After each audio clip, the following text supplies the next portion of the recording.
Y bien, estamos en Lambadia con Liliana Rojas Suárez, la economista quizás más importante del Perú, pero ella no vive en el Perú, como sabemos, vive en Washington. Ella es directora de la iniciativa latinoamericana del Center for Global Development, del Centro para Desarrollo Global. Liliana, ¿qué tal? ¿Cómo estás? Qué gusto. Jaime, de igual forma, ¿cómo estás? Bueno, son momentos complicados los que nos vuelven a reunir en una entrevista, digamos. Eh, Pues, bueno, como sabemos, el Perú ha tenido una de las caídas más profundas de todo el globo, ¿no? Según el Banco sí, Mundial, hay creo que solo dos paisitos que han caído más que el Perú, lo que sí. es increíble. ¿Por qué nos pasan estas cosas, no? Pero, digamos, ahora la pregunta es, ¿qué se puede hacer? ¿Cómo podemos hacer? Es una pregunta demasiado general, es cierto, pero ¿cómo ves tú la cuestión del Perú? ¿Qué hacemos para salir lo más rápidamente posible de esta situación? Sí, Jaime, mira, en estas circunstancias solamente se puede hablar de escenarios realmente. El nivel de incertidumbre es tremendo en Perú y en el mundo.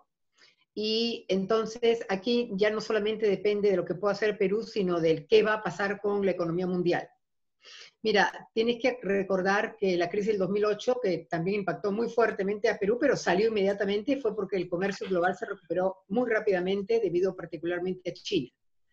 Eso no va a pasar esta vez, el comercio mundial está muy deprimido y cada vez las economías, además, está habiendo un proceso hacia la desglobalización, en vez de la globalización, el incremento de tarifas, ya sabes, los mercados como que se están separando en vez de unirse, ¿no? Las cadenas productivas de valor se están volviendo más locales, más hacia países, en vez de ser más internacionales. Oye, pero eso, perdóname Liliana, no podría favorecer, si tuviéramos una estrategia inteligente, ¿no podría favorecer alguna medida al Perú?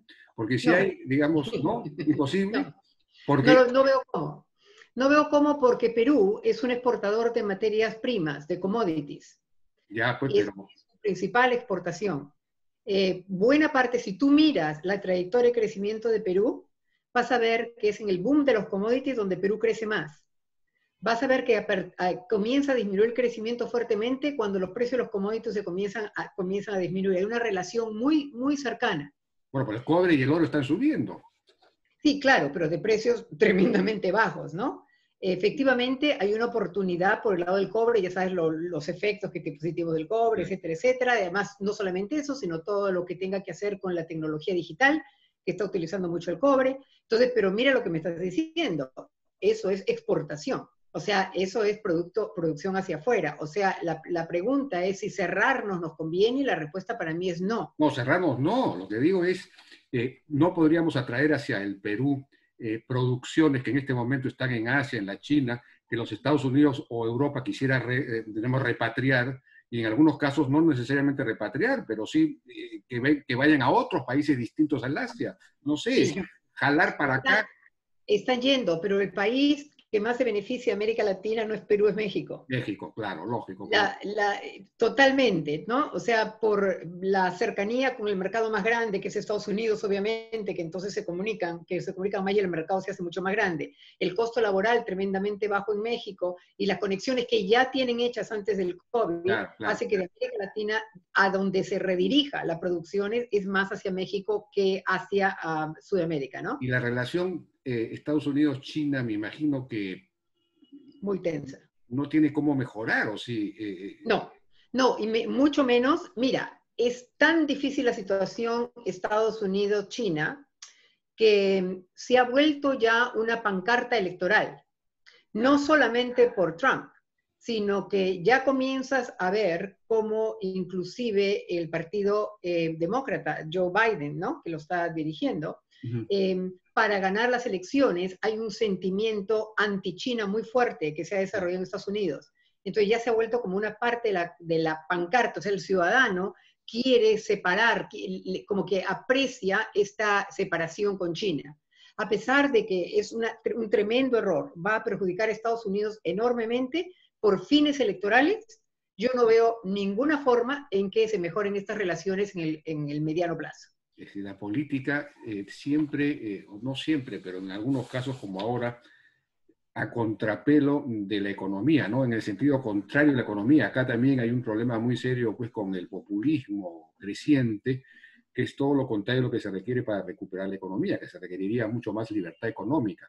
Pero, en fin, yo te interrumpí, tú estás desarrollando. Bueno, lo que estaba diciéndote es que ese es desde el punto de vista de los factores internacionales, que no podemos dejar, para saber qué le va a pasar a Perú, no podemos ver solamente la parte interna, porque como te digo, el motor más importante de crecimiento de la economía peruana han sido esta exportación de commodities, y lo ves en los números, por esta relación de crecimiento y precio de commodities, ¿no? Por un lado. Por otro lado, por el lado de los motores internos, allí, Jaime, es bien sencillo. Mientras no haya mejora en las expectativas de confianza, de lo que sienta el consumidor y las empresas, va a demorar mucho más esa recuperación que estamos buscando. Porque, ¿qué cosa es lo que mueve internamente el crecimiento económico? Es el consumo y la inversión. Claro. En este momento la inversión está aplanada y lo mismo pasa con el consumo. Claro. Pero no es solamente por la cuarentena y la encerrada, no es solamente por eso, sino es por la tremenda incertidumbre de qué va a pasar. Claro. Y entonces lo que sucede es que el consumidor tiende a ahorrar más, a consumir menos. Más bien se pone en la situación de que, bueno, están perdiendo puestos de trabajo por aquí y por allá. ¿Quién sabe si mi puesto de trabajo también se ponga en duda? Claro. Y entonces, ante esa incertidumbre, ahorras más. Pero si no hay consumo, si no hay demanda agregada, los inversionistas tampoco quieren invertir y no quieren producir, y por lo tanto el crecimiento se demora. Entonces, en realidad, la única forma de reactivar la economía fuertemente está en esas palabras, en la mejora, en la confianza de que efectivamente se va a manejar la situación lo mejor posible. Y aquí te hago el hincapié de lo mejor posible, porque Perú encuentra una situación tremendamente difícil. No hay forma de que yo te podría decir con certeza cuál hubiera sido la mejor alternativa posible para enfrentar el problema en una situación tan difícil como la de Perú. No hay forma, porque no, y nunca lo vamos a poder saber porque no existe lo que se llama el counterfactual. El counterfactual es cuando, suponte que no hubiera pasado tal medida, sino que hubiéramos hecho otra medida, ¿qué hubiera pasado? Eso nunca lo vamos a poder saber. Claro. Entonces, muchas de las políticas que han funcionado o que vienen funcionando más o menos en algunos países no están funcionando en Perú. Pero también al revés. Por ejemplo, mire Estados Unidos. Estados Unidos tiene todos los recursos del mundo. Y sin embargo, mira cómo va la pandemia, en ascenso. Sí, pues. El problema va agravándose. En Perú, el confinamiento tiene problema, la cuarentena tiene problema porque la gente no puede. En Estados Unidos es porque no quiere. Sí. Un tema completamente diferente y sin embargo con resultados tremendamente desastrosos en ambos casos. Pero ¿cuál a tu juicio es la mejor manera posible de manejar esta situación, de manejar la salida, la recuperación, para que haya confianza? Ya, bueno, hay dos partes. Una es la parte pública y la otra es la parte privada. Desde el punto público, esta crisis es una crisis que no se ha generado por deficiencias macroeconómicas. Los números macros son muy buenos en Perú. Yo sigo insistiendo que a pesar del tremendo empuje fiscal relativo al resto de América Latina y de muchísimos países emergentes, Perú está muy bien, relativamente hablando. Y entonces aquí, lo primero es reconocer que la crisis es fiscal, tiene un carácter fiscal. Entonces, lo que no debes hacer desde el punto de vista del sector público son medidas que distorsionen aún más la actividad del sector privado. O sea, por ejemplo, todas estas recomendaciones que se han dado para fijar controles en la tasa de interés, para obligar moratorias que van más allá de lo que podría el sistema financiero mantener para mantenerse estable, esas son distorsiones. Eso debe evitarse, primero es lo que no se debe hacer. Lo que se debe hacer... Sí, lo que no se debe hacer es lo que se está tratando de hacer desde el Congreso, o ya se viene haciendo desde el Congreso. Bueno, varias de las cosas que se viene haciendo en el Congreso. Ya. Pero allí el sector público, como te digo, el reconocimiento que el problema es fiscal es importantísimo, porque entonces tú tienes que decirle a la población que, ¿sabes qué? no hay forma en que tú, que estás perdiendo trabajo, estás perdiendo ingreso a los niveles pobres, no hay forma en que te compense nadie más. Tengo que compensarte yo, gobierno. No hay otra forma, porque cualquier otra forma genera distorsiones. ¿Ya? Entonces, eso implica reconocer que va a tener que mantenerse un esfuerzo fiscal bastante importante, quizás por bastante tiempo a partir de ahora. Lo cual implica que hay que mantener abierto el acceso a todas las fuentes de financiamiento externo que sean posibles. Claro.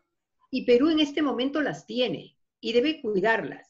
¿Y Claro. por qué las tiene? Porque, mira, a pesar de todos los problemas que se ven en Perú, desde afuera, la visión es que, un momento, si yo a Perú le hago algún tipo de préstamo, ya sabes, algún adelanto, una línea de crédito, cualquier ese tipo de cosas, ¿me la van a devolver o no? Y la respuesta en este momento es sí, porque tiene el espacio fiscal para poder hacerlo. Acuérdate que además el Banco Central tiene, ha generado la línea de crédito flexible con el Fondo Monetario Internacional, lo cual implican 11.000 millones de dólares que complementan las ya abundantes reservas internacionales del país. Eso es lo que miran los acreedores internacionales. Entonces, eso es de la parte del punto de vista público. Desde la parte de vista del sector privado... Perdón, Liliana, tú decías que yo te tengo, el Estado tiene que decir fiscalmente, yo te tengo que compensar, no hay otra forma. ¿A qué te refieres, por ejemplo? ¿A bonos? Sí, me refiero, mira, ve, el problema es que, y aquí, como te digo, a mí no me gusta ser muy crítica, porque la verdad es que esta pandemia es única, ¿ya? Es algo que no ha pasado en la historia. Bueno, ha pasado, pero en otra forma, si no en forma globalizada, tan globalizada como esta, pero se viene aprendiendo en el camino. Entonces, por ejemplo, muchísimos países han tratado de hacer un mecanismo a través de garantías para microempresas. Ok, eso tiende a no funcionar, porque lo que sucede es que se le da una garantía a una microfinanciera o a un banco, digamos que por el 70, 80, hasta si quieres 90% del préstamo. Pero ya sabe el banco o la institución financiera que lo va a hacer, sabe que el riesgo es extremadamente alto y que la posibilidad de repago es muy grande, de no repago, es muy grande. Entonces tiende a no tomar la garantía, su incentivo es a no tomarla. O si la tomas, tienes que forzarlo a hacer. Entonces, la verdad es que ese problema para una enorme cantidad de la población, lamentablemente, porque Perú es un país tremendamente informal, la solución a ese problema no es a través de garantías, es a través de donaciones, bonos, grants en inglés. Son transferencias. No hay otra solución para mantener estabilidad financiera y al mismo tiempo solucionar el problema de la población. Y por eso tengo que mantener la ayuda internacional, es importantísima, porque necesitas como gobierno ayuda, no te alcanzan tus propios recursos. Aquí han dado un primer bono que llaman universal, que hasta ahora falta repartir como a 2 millones de personas o de hogares porque no los encuentran o no los identifican bien. Pero no se habla ni siquiera de un segundo. Debería haber, a tu juicio, debería haber un segundo y un tercer bono, por ejemplo, es decir, en los próximos meses, ¿o cómo debería ser? Se tiene que estar planificando, debería, en mi juicio, estarse planificando, sí, un segundo bono. Y como te digo, pero es muy importante esto que te digo de la creencia, la expectativa favorable que debe mantener el país frente al mundo. Claro. Porque necesita ayuda, o sea, tampoco el gobierno, y ahí tiene razón, mira, suponte que agarre y comienza a prometer ya demasiado, también desde fuera comienzan a pensar, un ratito ya está expandiéndose fiscalmente tanto, claro, que no va a poder devolverme el dinero. Entonces, es un balance entre cuánto, cómo, gasto. Pero entonces, lo que varios economistas están diciendo es que lo que el gobierno ha invertido fiscalmente hasta ahora es muy poco, es 1.5% máximo del PBI. Todo se ha ido en estos fondos de reactiva que son con garantía, como dices tú, y ha funcionado. Yo no sé por qué dices tú que eso no funciona. Hasta ahora... No digo eso. Lo que digo es que los fondos de garantía ayudan para empresas de cierto tamaño para arriba. Para las pequeñas empresas, muy pequeña empresa no funciona, a menos que lo hagas porque, bueno, quieres hacerlo, pero lo que sucede es que la probabilidad de no repago es muy alta. De acuerdo. Porque estas empresas realmente van a quebrar.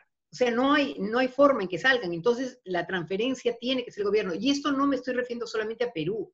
Esto es en realidad universal. Ya se viene aprendiendo de que ese sistema es el que tiene que funcionar. Ok, tú me acabas de decir, ha gastado muy poco, efectivamente, pero aún no te olvides de algo más. Necesita también otra vez, dado la poca cantidad de demanda interna, porque bajo consumo y bajo inversión, necesitas la inversión pública también. Y la inversión pública en proyectos como infraestructura, que necesitas mover, allí también tienes que destinar recursos. Claro. Entonces, allí es donde necesitas los arreglos internacionales para que te vengan a generar fondos para levantar ese proyecto de infraestructura. ¿Te das cuenta? Entonces, todo el gasto fiscal es un balance entre cuánto estás proyectando gastar en mantener a tu población, porque no quieres que tu población se muera de hambre, así de sencillo, Claro. y cuánto estás dedicando para invertir en términos de que más rápidamente se recupere el crecimiento, ¿no? Entonces tienes esa disyuntiva. ¿Y tú cómo ves que está haciendo, que está planificando el Ministerio de Economía este balance, digamos? ¿Lo está haciendo bien hasta ahora? Mira, muy pronto para mí, para decir, de verdad, muy pronto. Yo lo que leo de la prensa es caótico, porque la verdad es que solamente leo críticas, todo el mundo critica a todo el mundo. O sea, eso es lo que leo. Y no veo un sentido de unidad o de tratar de ver cómo ayudo, ¿no? Sino más bien, tú no haces bien, tú no haces lo otro y ya no sé, yo no tengo los números que tiene en este momento el Ministerio de Economía como para decirte, esto está muy bien hecho o está mal hecho. Sé que lo hizo bien al comienzo, ¿no? Comenzó antes que nadie, yo no me asusté para nada cuando vi el impulso fiscal que estaba tratando de dar. Ahora, obviamente, se encuentra con las barreras institucionales que tenía antes de la pandemia, ¿no? Y es la efectividad del gasto. Claro. O sea, tiene problemas para gastar. Así O sea, es. nuestro Estado tiene problemas para gastar que no porque venga la pandemia van a desaparecer. La única ventaja de eso es que no vas a tener problemas fiscales porque no puedes Sí, gastar. pero en este momento no tengo un problema fiscal, en este momento necesito la capacidad de gasto y no la tengo. De acuerdo. Lo cual nos lleva a, ojalá se aprenda la lección. Necesitas una reforma que te permita mejorar la forma operativa del Estado, porque por mejores intenciones, mejor planeamiento que tengas, no lo vas a poder ejecutar como tú quieres hacerlo. Por eso te digo, me es difícil criticar porque sé cuáles son las barreras con las que ya venían antes, que ya ni siquiera tiene que hacer, o sea, tú puedes ir al Estado, no puedes distribuirlo, sí, pero no tiene la capacidad ni antes ni ahora. Bueno, para que haya confianza en que las cosas se están haciendo bien, digamos, un indicador de que las cosas se están haciendo bien es todo el tema fiscal, el buen manejo fiscal y todo lo que nos has explicado, los bonos y todo lo demás. ¿Ya? ¿Qué más habría que incluir en este menú de las cosas que se tienen que hacer bien? Sí, bueno, yo creo que te decía que también se necesita cooperación del sector privado, ¿no? Aquí en inglés hay una palabra que se llama burden sharing, que es compartir el peso, el costo de algo, la carga, ¿ya? Todo el mundo obviamente mira su propia situación y ve el balance, digamos, ¿no? Y nadie quiere afectar el balance. Pero bajo estas circunstancias, las circunstancias actuales, hay que reconocer que Perú es un país muy pobre, es un país pobre, y es un país con niveles de demanda agregada local bajos. Entonces, lamentablemente, en estas circunstancias tendría que haber, desde mi punto de vista, una mayor cooperación, más que cooperación, mucho más, ser mucho más proactivo en tanto la acción del sector privado, de ver qué hace para ayudar al país a salir del problema. No, como te digo, en vez de la tanta división que veo y tantas discusiones que veo entre el mismo sector privado, más bien lo que me parecería es tratar de dar mensajes positivos que además van a beneficiar a esas empresas mismas ¿Te refieres, por ejemplo, te refieres a un plan de recuperación que el sector privado proponga, compromisos de inversión o ideas, por lo menos, o un listado de proyectos en los que podría invertir? Como se dice en inglés, all of the above. O sea, todo lo que has mencionado. Hay muy poco de lo que has mencionado. Hay como que, ya sabes, fuerzas que salen una por aquí, una por allá, pero no hay esa sensación, esa expectativa de que el sector privado va a estar allí ayudando en una situación que es única al país, en una situación en que la caída del crecimiento es tan grande que solamente le conviene, especialmente a las empresas grandes, solamente le conviene a las empresas grandes tratar de ayudar a que se reactive ese consumo, porque solo si se reactiva ese consumo les va luego a beneficiar a ellos, pero en este momento tiene que haber esa actitud mucho más proactiva de la que yo estoy viendo en este momento. Totalmente de acuerdo, yo también he dicho lo mismo, pero también es cierto que el gobierno, por ejemplo, nunca convocó al sector privado para nada, es decir, no, ni siquiera, ni para la estrategia sanitaria, ni para, digamos, el manejo económico, y hay quienes dicen que, bueno, en realidad se necesitaría conformar una suerte, pues, de comando estratégico público-privado para salir adelante, porque finalmente el sector privado es el responsable del 80% de la economía. Entonces, si no lo pones junto con el Estado a manejar la cosa, es diseñar una estrategia conjunta, la cosa no va a funcionar. No sé tú cómo ves esto, o quizás se necesitaría un nuevo premier o qué. Bueno, o sea, no, tanto como dar consejos de política, no estoy capacitada para hacerlo. Pero, mira,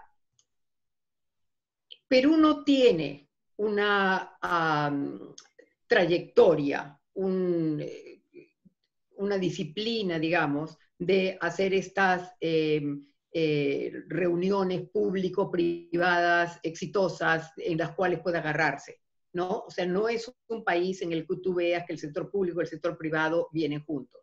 Pero para mí, esa no es una restricción para el sector privado. El sector privado también puede hacer muchísimas cosas y tú las has mencionado. No necesita la convocatoria. El sector privado no lo necesita. El sector privado tiene ideas. El sector privado tiene recursos de por sí que puede utilizar. Puede unirse con otros del sector privado y plantear miles de cosas. O sea, no quiero entrar en detalles porque depende de sectores, ¿no? O sea, qué sé yo. Pero el punto es que no se necesita, no tiene, como te digo, siendo Perú un país que yo no veo hace muchos años que el sector público y el sector privado siempre estén de la mano, sino que más bien están como que ahí, sector público versus sector privado, tenemos a todos los presidentes en la cárcel, ya sabes, o sea no es así una alianza suave, no importa, pero en este momento no es una crisis que haya generado ni el sector público ni el sector privado, ninguno, pero ambos necesitan hacerlo, y te lo digo, mira, por el bien propio, ni siquiera por el bien público, por el bien propio, porque a las empresas les conviene que Perú se recupere. De lo contrario, mira, yo todavía no sé cómo va a terminar esa historia. Todavía falta mucho por recorrer en esta historia. Y no sabemos cuál es la cantidad de empresas que no vayan a ser factibles en el mediano plazo. Sí, pues, efectivamente. No solamente por la crisis, sino porque la estructura económica del mundo está cambiando. Claro. Totalmente, ¿no? O sea, algunos trabajos van a desaparecer, simplemente. Claro. Entonces, sí, pues, mencionaste ya para ir hacia la última parte de la entrevista el tema fiscal que es clave. Bueno, los pronósticos indican que vamos a tener un déficit fiscal creo que como de 9% este año, más o menos una cosa que yo no recuerdo. Sí. Creo que en la época de la UNDE, de Alan García, había unos déficits de esa naturaleza, pero bueno, eso se va a financiar con el famoso Fondo de Estabilización Fiscal, sí, que da 2 o 3 puntos, el resto con endeudamiento, felizmente sí, podemos endeudarnos, sí, pero el próximo año ya no vamos a tener el fondo famoso porque ya lo habremos gastado este año. Así es. El endeudamiento de repente va a ser un poco más caro, entonces va a haber que hacer un cierto ajuste fiscal. Vamos a tener que hacer algún ajuste el próximo año o el subsiguiente, ¿no? Un ajuste, es decir, un ajuste significa reducir gasto y quizás incrementar, no sé, ¿cómo ves tú ese tema? No, yo honestamente, efectivamente creo que el 2021 todavía es un año tremendamente difícil, pero creo que el 2020 es el pic de la caída, ¿ya? Sí, sí, o sea, luego comienzas a recuperarte muy lentamente, posiblemente puedas seguir en recesión inclusive, pero no a los niveles que estamos hablando que son gigantescos. Claro. Pero por eso es que te mencioné hace un momento la importancia de contar con las ayudas externas. Y no estoy hablando solamente de préstamos. Claro. Por eso es que te mencioné la línea de crédito flexible del Fondo Monetario Internacional. Todo lo que pueda en este momento. Mira, la cantidad de recursos internacionales que no son del mercado, pero la cantidad de recursos internacionales no son muchos. Claro. Y entonces la competencia por ellos es enorme.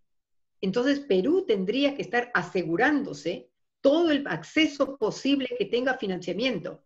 Y lo viene haciendo, ¿sabes? De una forma u otra, lo viene haciendo, viene colocando los bonos rápidamente a tasas muy bajos, y la línea de crédito con el Fondo Monetario, arreglos con el Banco Interamericano de Desarrollo, necesita arreglos con el Banco Mundial, necesita arreglos con quien los ofrezca para minimizar ese ajuste que tú dices que posiblemente sea necesario. Entonces, yo no creo que vaya a haber un ajuste en el sentido de que tenemos que pasar a tener un superávit, sino que va a ser una menor déficit del que teníamos antes. No podemos comparar este déficit con el de Alan García, por ejemplo, en esos periodos, porque ahí sí fue generado internamente. Claro. El problema fue internamente. Este no. Y los mercados entienden, o sea, entienden la caída de Perú. La entiende, se entiende porque fue. Se entiende perfectamente y eso lo valoran y dicen, bueno, ok, enséñame los recursos potenciales que tienes a futuro. Y tiene los recursos. Mi problemática quizás del año que viene está más relacionado con las elecciones en Perú. Claro. Porque en años electorales son años de mayor incertidumbre, y acuérdate lo que te dije desde el comienzo y te lo repito ahora que estamos terminando la entrevista, es todo cuestión de qué es lo que tú esperas, qué confianza tienes. Y si las elecciones, en vez de llevar a un esfuerzo común, que no es tan difícil lograr, ¿sabes qué? Lo vengo mencionando varias veces. Cuando hay un incentivo común en la sociedad, la gente tiende a votar por todo el que esté empujando ese incentivo común. Te decía que aquí, en Estados Unidos, el sentimiento contra China es muy grande, entonces la plataforma están todos contra China, ¿ya? Claro. ¿Por qué? Porque la sociedad te está pidiendo algo. Claro. Y la sociedad comienza a pedir claramente, bueno, lo que se necesita son mayores proyectos, mayor inversión en servicios, sistemas de salud. Salud se vuelve prioritario. La inversión tiene en sistema de salud y en infraestructura. Agárrale dos, por ejemplo. Y la población te dice, mira, sin estos no va a ningún lado, pues, ¿sabes qué? Los partidos tienden básicamente a ir hacia una dirección común, por lo menos en eso, porque la población lo pide. Entonces, tienen todos que tener su plataforma. Van a divergir, pero tienen que tener una plataforma común. Y ya pasó. Lo vengo diciendo varios tiempos. Mira, en las elecciones donde ganó Toledo, es cuando se hizo el proceso de regionalización, de descentralización. Bien, mal, eso no lo quiero discutir. Lo que quiero discutirte o ponerte sobre la mesa es que Colombia acababa de hacer esta descentralización, Argentina lo había hecho, una serie de países de América Latina, y todos en Perú, no todos, pero una gran mayoría en Perú, pedían a gritos la descentralización. No hubo un candidato que no tenía descentralización como una de las principales. Uno de los temas que ha surgido, quizás el principal, como causa de que el gobierno no haya podido manejar bien la cuarentena, que la gente haya salido a las calles y todo lo demás, es el tema de la informalidad, la altísima informalidad, que en el Perú es más alta hasta que en Bolivia, hay que decirlo. Así es. Más alta que en Colombia, más alta que en Ecuador. Solo se compara con México. No, creo que en México es menor todavía que en el Perú, pero en fin, somos campeones mundiales en informalidad. Entonces, de alguna manera también hay una demanda por, bueno, esto hay que resolverlo de una vez, así como hay que resolver el tema de servicios de salud eficientes, hay que formalizar. Pero formalizar supone mucho más libertad económica, más flexibilidad, menos regulaciones, menos trabas, es decir, abrir el campo para que las empresas puedan levantar vuelo, ¿no? Y formalizarse. Ese tema, ¿cómo lo ves? Ya, mira, cuando la gente siente algo, cuando siente el beneficio de la formalidad, lo apoya. Claro. Entonces, mira, algo que viene pasando muy poquito y podría pasar mucho más. Esto de recibir los bonos o transferencias o qué sé yo, mucha gente ha comenzado a ver el beneficio de la formalización digital.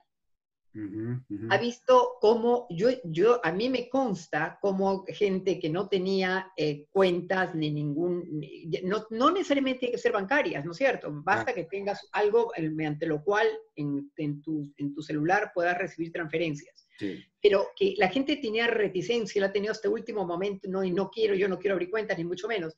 Pero cuando sabes que ese es un mecanismo que a la hora de la hora te salva de muchos problemas, lo ves, lo sientes y tienes el incentivo para hacerlo. Entonces, sobre esos beneficios que ya está observando la población hay que construir. Claro. Sobre esos beneficios que ya observas, tú ya sabes que vas a ganar, entonces quieres maximizarlo. Si simplemente en abstracto le dices, no, tú vas a estar mejor. No, pero aquí tienes un ejemplo. Y si hay un segundo bono, es la mayor oportunidad todavía de decir, perfecto, veamos los canales de canalización, duplicando la palabra, para que te llegue esta transferencia y la gente que ya sabe que le demoró mucho hacerlo y que no tenía el canal, tiene el incentivo para comenzar a... Entonces, ese es el mensaje que quiero dar. Claro. La pandemia nos da la oportunidad de que dado que la gente comienza a sentir cuáles son los tremendos prejuicios, las tremendas incomodidades y disatisfacciones que obtiene al no ser formales, tiene también incentivos para generar el espacio de reformas que ayuden a la formalidad. Buena reflexión. Ahora, ojalá que en el segundo bono, si es que se da, se distribuye a través pues, de billeteras electrónicas, a través de abrir cuentas básicas en los bancos privados, porque lo que han hecho hasta ahora es simplemente lo que llaman cuenta celular o banca celular. Te dan un código en tu celular y entonces tú vas y cambias pones ese código en un cajero automático y sacas tu plata. Pero eso no te bancariza, no te incluye. No. Entonces, ojalá que en el segundo haya eso. Y otro asunto que vinculado a lo que acabas de decir es que si además de que yo veo que me beneficio recibiendo un bono, al mismo tiempo veo que empieza a haber un sistema de salud mucho mejor, es decir, que el Estado me está dando mucho mejor servicio de salud, entonces tiene más sentido que yo me formalice, que yo pague impuestos. Así es. Dale a la gente para que se sienta lo que es tenerlo. Si no siente que es lo que tiene, ¿por qué va a tomar la apuesta? ¿No? O sea, solamente siente que, si me formalizo, seguramente, bueno, tengo que pagar impuestos, pero no recibo ningún servicio. Todo el mundo decía, bueno, sí, hacemos la cuarentena, pero para lavarse las manos, ¿con qué agua? Si no hay agua. Entonces, y al mismo tiempo quieres que te formalice y pagues impuestos. ¿Y yo por qué voy a hacerlo si ni siquiera tengo el servicio público? ¿Me entiendes? Sí, claro. Entonces, la demanda de la población por estos servicios, si efectivamente se lo comienzan a dar, y esta es la oportunidad, pues porque ahora necesitas la inversión pública. Entonces es el momento de hacer la inversión pública con el apoyo popular. ¿Te das cuenta? Entonces, a mí me parece que sí hay una oportunidad, y bueno, aquí todo, por supuesto, como siempre, depende del liderazgo, y vamos a ver qué sucede en las elecciones del próximo año. Eso, efectivamente, la gran incógnita. Bueno, Liliana, muchísimas gracias por tu participación en Lampadia, en esta entrevista. Ha sido un placer volver a conversar contigo. Muchas gracias. De igual forma, Jaime. Nos vemos. Adiós. Chao. Ok. Chao, chao.